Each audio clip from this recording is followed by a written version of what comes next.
Yes, thanks for staying with us on the South Australian Sports Show. Time to talk about Rio. Our next guest, David Chapman's leaving on Tuesday for the Olympic Games. Dave, thanks for coming in. Thank you. I guess firstly, congratulations, mate. Thank you. It's quite a privilege, and to represent your country in a special competition. All right, let's talk about your event, the 25-metre rapid pistol shooting. For the viewers, could you give us a brief on how that evolves? I suppose a rapid fire means it's shot reasonably quickly.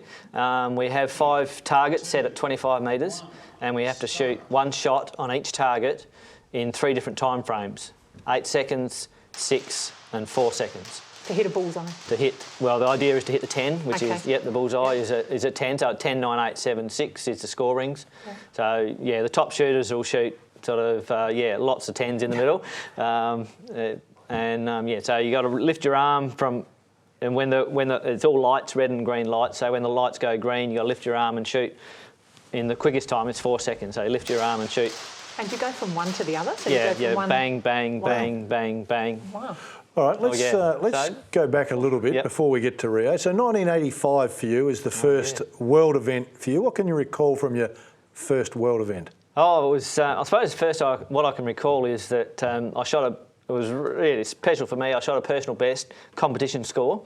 And I was competing against my fellow Aussie teammate, another junior, and he was equally as good, and he shot his personal best score as well, so I still didn't get to beat him. But all right, then you step away from the sport. So you're shooting your personal best, going really well. Then you don't step completely away, but you take 10 years. You get married, have children. Yes. 10-year break, and then you come back. What drew you back?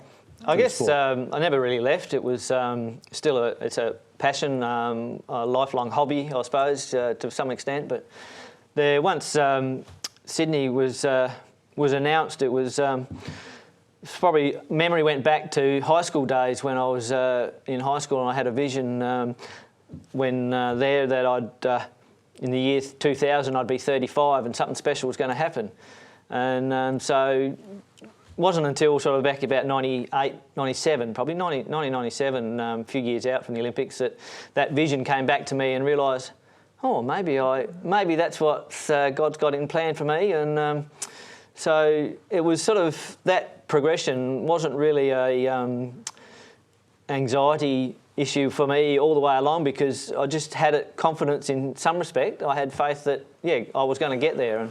And normally it's difficult to step away in any sport if you step away for a year. I mean, we've seen some of the greatest sports people come back. Michael Jordan struggled to come back, but a 10-year gap, how long did it take you to find your rhythm when you started kids will do that to come back?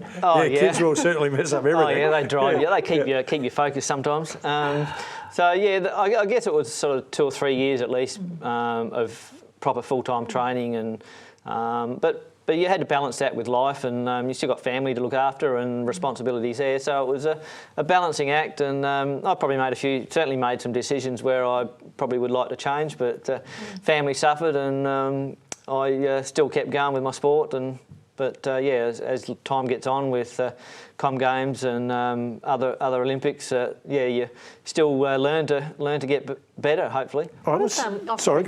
What does training look like for you? Like I'm involved in a quite dynamic sport, and I can just presume that I picture you. Standing. What does it look like? Typical. Do you want me to stand up and show you? It's pretty basic. I'm just, for me, my hours and hours and hours, I was standing, moving my arm like that, and a little bit of cross movement and stopping at each target. But in front of the fridge at home, on the fridge at home, I've got 5 black dots for the targets, and so that's my training area. It's not like the physical stuff. It's just doing this and mentally, teaching your body what to do.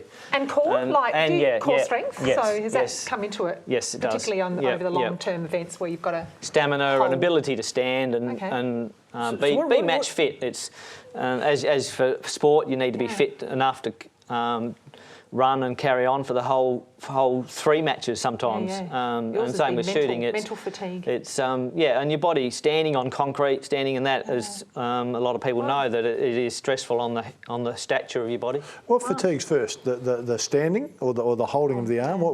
Mentally you'll go first. Physically, what will go? But then you've got to learn to switch on and off. And so you work out what works for yourself, and And then, physically, fine motor control over the years will vary, sort of as you get up into the mid-30s, I suppose. It gets better and better, and then it might taper off and drop away as you get my age and get older, sort of thing. So, Right on 21. Yeah, I'd love to be at 35 again. 2000, of course, is your first Olympic Games in Sydney. Then we go to 2012. Now, there's a really special moment for you in 2012. Your daughter, Hayley, also qualifies for the Olympic Games. Yes.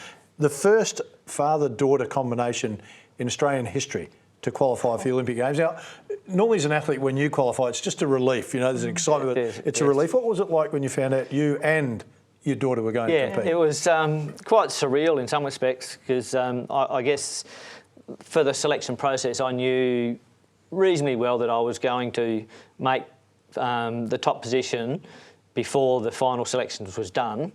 So I was that was reasonably comfortable there, and training and all that.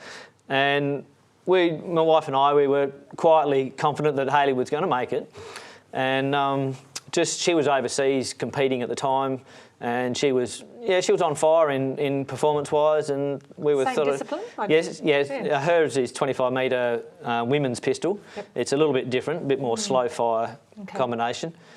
And it was which she was over the moon, but we were we sort of knew that she was going, so it was more a progression for us. And then when we get the phone call at about 2 o'clock in the morning, she rings home from over Europe way, and we thought, what? What? No, really? Yeah, okay, we know. Yeah, okay, yeah, really good. Yeah. Bye. Yeah. You don't quite bubble at 2 in the morning with enthusiasm. No. Just quickly, because we need to go. There's a lot to talk about. We'd like to talk about the Commonwealth Games. We have to get you back when you come back from Rio, so we can chat about that and the Commonwealth. But your expectations for Rio, David? For you personally, what is your expectation? Oh, expectations are hard to handle.